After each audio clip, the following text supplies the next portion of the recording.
So yesterday I did that little burn pile video, and it was raining just before I started, and then it started raining just about the time the pile got burned down, and now it's really raining. So I guess it's safe to say that I managed to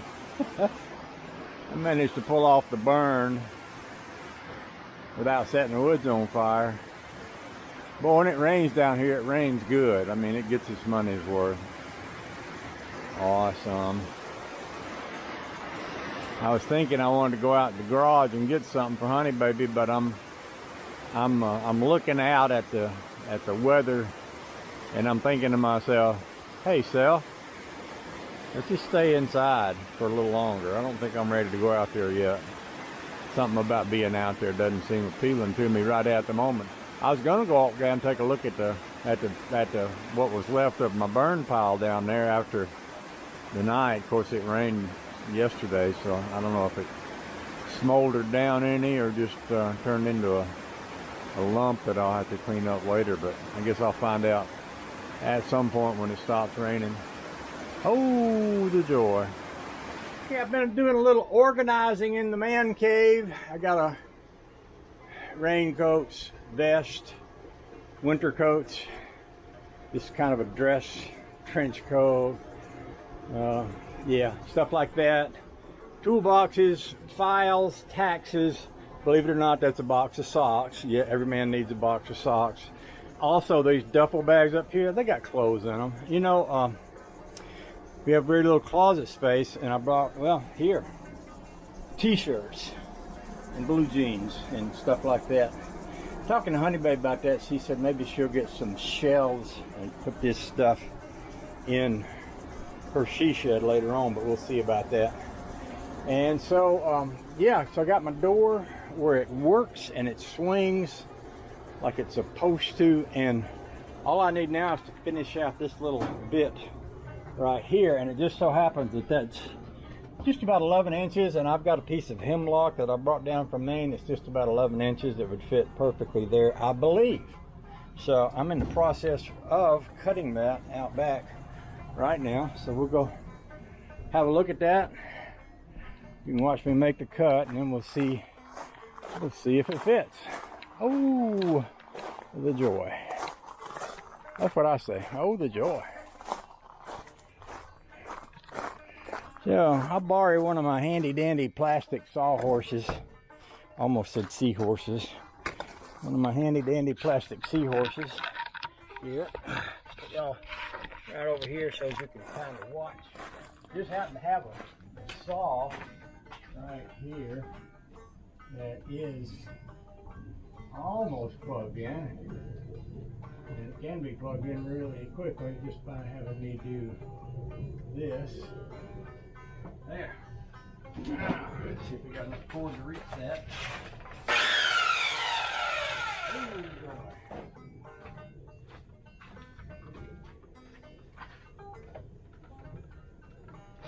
golly, she will reach.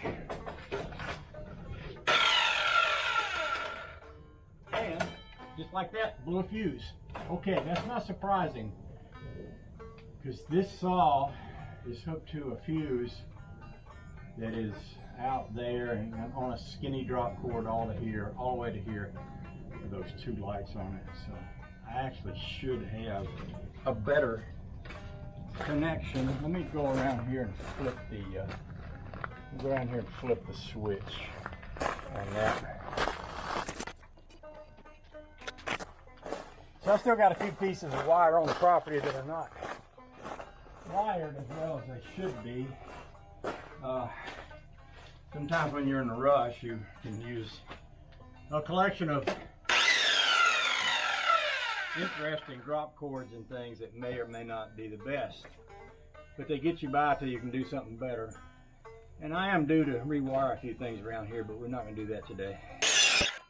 This piece right here should be of about the right size to do what I need for it to do over in that shed.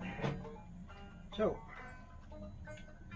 take my tape measure along with me, and we'll try it out.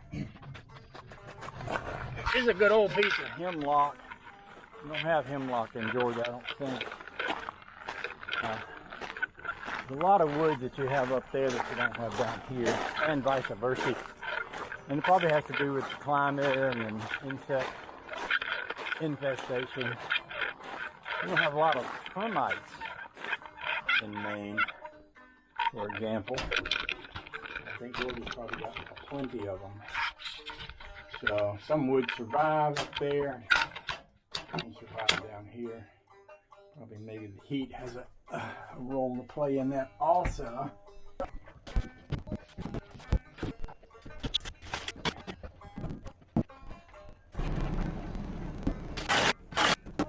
I think that works just fine. I got me a hasp I can put on that to lock it with, and that should do the trick. I'll re-brace the other side over there also, and along up here. That'll work. I think that'll work. Oh, the joy.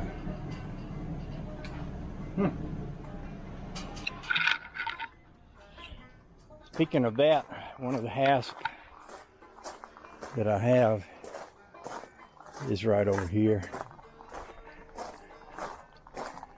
And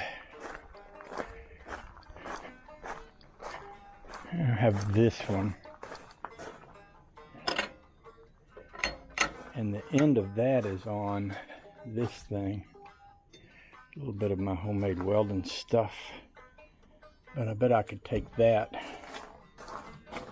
and make it work with that door. I may wind up cutting this off and using it. But I will not need it out here. So, in the interest of not spending money, I'll go get my screwdriver gun. We'll pop that hasp off of over there and we'll bring it over here and we'll give it some thought.